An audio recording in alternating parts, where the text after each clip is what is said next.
Means किसी uniform electric field में अगर कोई डायपोल रख देते हैं तो उस पर क्या टॉर्क लगेगा, उसका क्या इफेक्ट होगा, ये सब हम समझने वाले हैं।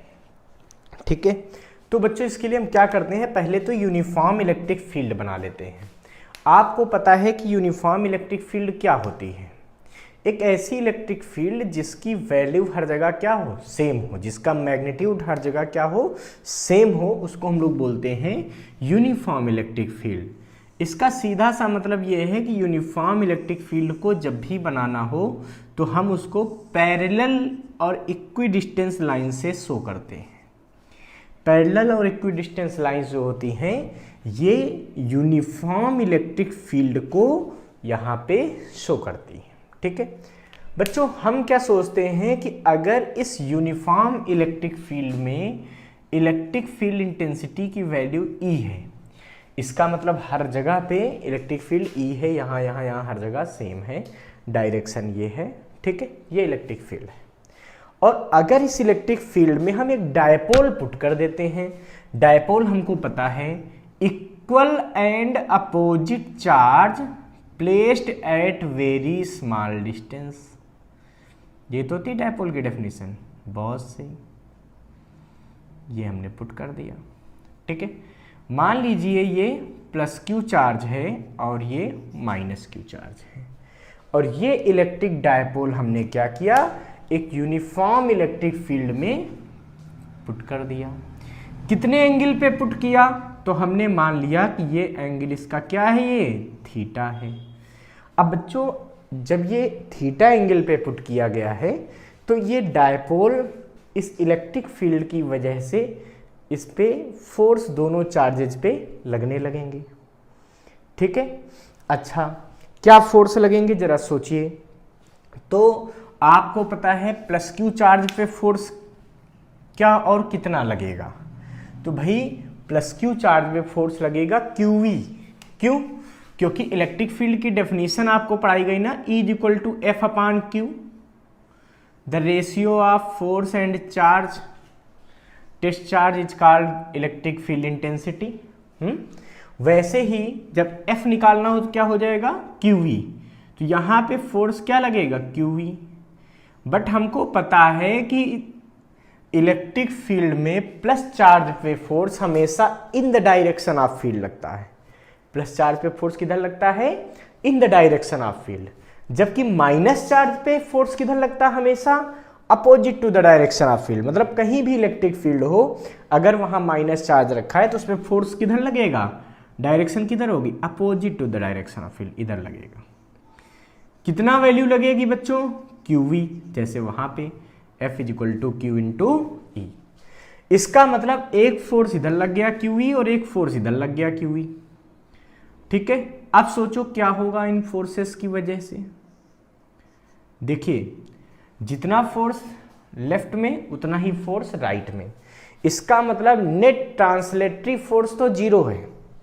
ठीक है, मतलब अगर इसमें मुझे बात करनी होती कि नेट ट्रांसलेटरी फोर्स,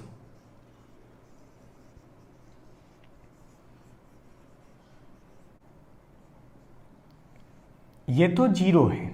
ठीक है, मीन्स कोई ट्रांसलेटरी मोशन नहीं होगा कि डायपोल इधर भागता चला जाए या इधर। क्यों? क्योंकि जितना फोर्स इधर लग रहा उतना इधर लग रहा, तो नेट ट्रांसलेटरी फोर्स 0 हो गया। इसको कोई ट्रांसलेशनल मोशन, एक डायरेक्शन मोशन देना संभव नहीं है इन फोर्सेस की वजह से।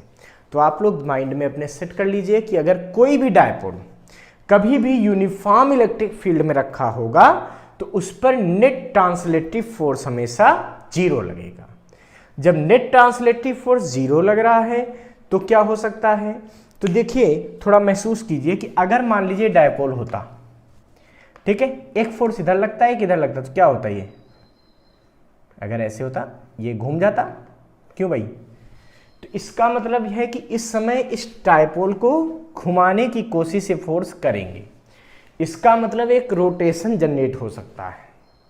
अगर सफिशिएंट अमाउंट में टॉर्क लग जाए तो यहाँ एक रोटेशन जनरेट हो सकता है। ठीक है, इस सिचुएशन को बच्चों हम बोलते हैं couple. Couple means two equal and opposite force acting at a body and try to rotate it. देखिए, दो इक्वल और अपोजिट फोर्स हमेशा अगर सेम लाइन पे लग गए तब तो वो एक दूसरे को जीरो कर देंगे, बट अगर वो अलग अलग डायरेक्शन, जैसे एक फोर्स इधर लगे और एक फोर्स इधर लगे, तो क्या करेंगे, ये इस बॉडी को घुमा देंगे। तो जैसे ये आप लोग देखते हैं कि आप अपना टैप ओपन करते हैं, ठीक है, वाटर टैप, तो क्या करते हैं, ऐसे पकड़ के ऐसे रोटेट करते हैं, तो क्या होता है, एक फोर्स आप इधर लगाते हैं, एक फोर्स इधर लगाते हैं, तो ये क्या होता है, ये कपल होता है, ठीक है।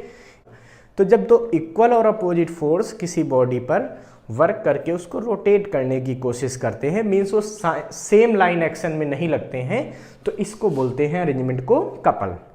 और कपल का मूवमेंट क्या होता है, या हम कह दें कपल का टॉर्क क्या होता है, तो इसके लिए बच्चों हमको दोनों फोर्सेस के बीच की परपेंडिकुलर डिस्टेंस पता होना चाहिए। कौन सी होगी परपेंडिकुलर डिस्टेंस, कुछ ऐसे इसको मिला देते हैं थोड़ा सा स्ट्रेट लाइन से, ये, तो ये होगी परपेंडिकुलर डिस्टेंस, ये वाली, ठीक है।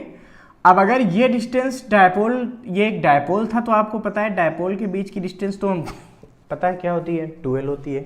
कोई भी डायपोल है तो उसमें दोनों चार्जेस के बीच की डिस्टेंस क्या होती है, 2l होती है। अच्छा, तो जब ये एंगल थीटा है तो यहाँ पे ये वाला भी तो एंगल बच्चों थीटा हो जाएगा, बिल्कुल हो जाएगा।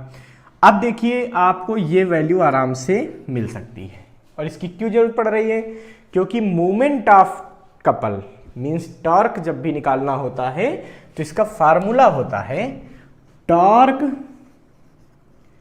Is equal to force into perpendicular distance.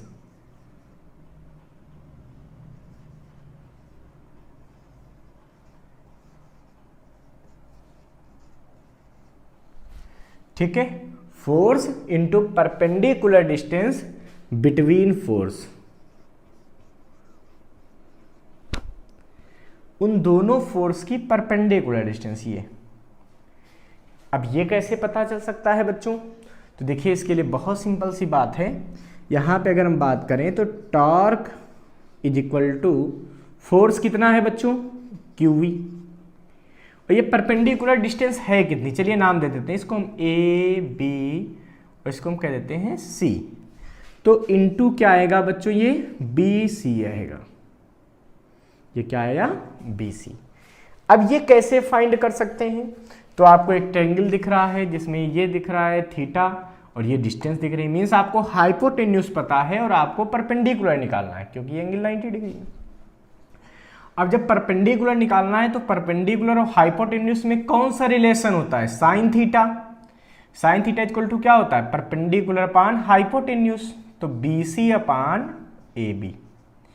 तो साइन थीटा की वैल्यू यहां पे आ जाएगी BC अपान AB। AB की वैल्यू कितनी है बच्चों, 2l, तो BC की वैल्यू आ जाएगी 2l साइन थीटा। इसका मतलब इस सिचुएशन में जो BC की वैल्यू है वो क्या आएगी, 2l साइन थीटा। ये पुट कर दीजिए।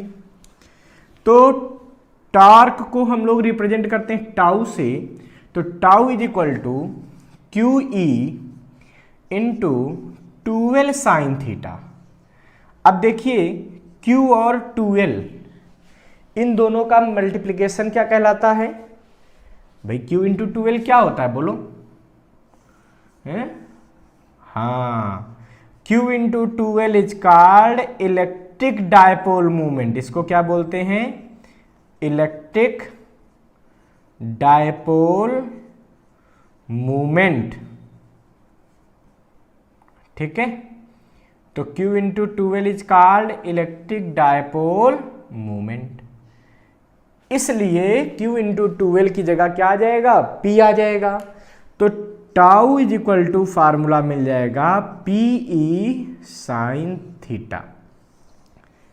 ये टॉर्क आ गया acting at electric dipole due to uniform electric field. एक बात का सदैव ध्यान रखेंगे, यूनिफॉर्म इलेक्ट्रिक फील्ड में नेट फोर्स क्या रहता है, 0 रहता है, बट नेट टॉर्क क्या रहता है, PE साइन थीटा। बच्चों अगर इसको आप वेक्टर फॉर्म में कन्वर्ट करने की कोशिश करें तो आप इसको कर सकते हैं tau vector is equal to P vector cross E vector. तो हम क्या कर सकते हैं, tau is equal to P cross E। ठीक है, तो torque tau is equal to P cross E। तो अगर इसमें डायरेक्शन निकालनी हो टॉर्क की तो कैसे निकालेंगे, तो ये राइट हैंड स्क्रू रूल जो होता था उसी की हेल्प से हम निकाल सकते हैं, या बेसिक हम अपने जो है रूल से इसको फाइंड कर सकते हैं। जैसे कि आपको पता है ना कि electric dipole moment is always from negative to positive, तो P कहाँ होगा इधर, देखिए P की डायरेक्शन ये होगी, ये होगा P, E इधर। तो अगर आप राइट हैंड रूल लगाएं तो क्या होगा, P से E की तरफ ले जाएंगे हाथ को, तो P से E की तरफ, E नीचे की तरफ है ना, इससे देखिए तो ऐसे। तो ये जो थंब होता है ये बताता है कि इलेक्ट्रिक जो टॉर्क है वो किधर लगेगा, तो थंब बताएगा टॉर्क किधर लगेगा। तो देखिए ये आपका P से E की तरफ ऐसे जाएगा, तो थंब कहाँ जा रहा, अंदर। इसका मतलब इलेक्ट्रिक फील्ड की वजह से जो डायपोल पे टॉर्क लग रहा है वो कहाँ लगेगा, इनसाइड। तो perpendicular to the plane of paper inside the, या डाउनवर्ड में लगेगा। ठीक है, तो टाउ की डायरेक्शन क्या हो जाएगी, tau is perpendicular to plane of paper in downward direction, अंदर की तरफ ऐसा कुछ, ये टॉर्क की डायरेक्शन हो जाएगी। ठीक है।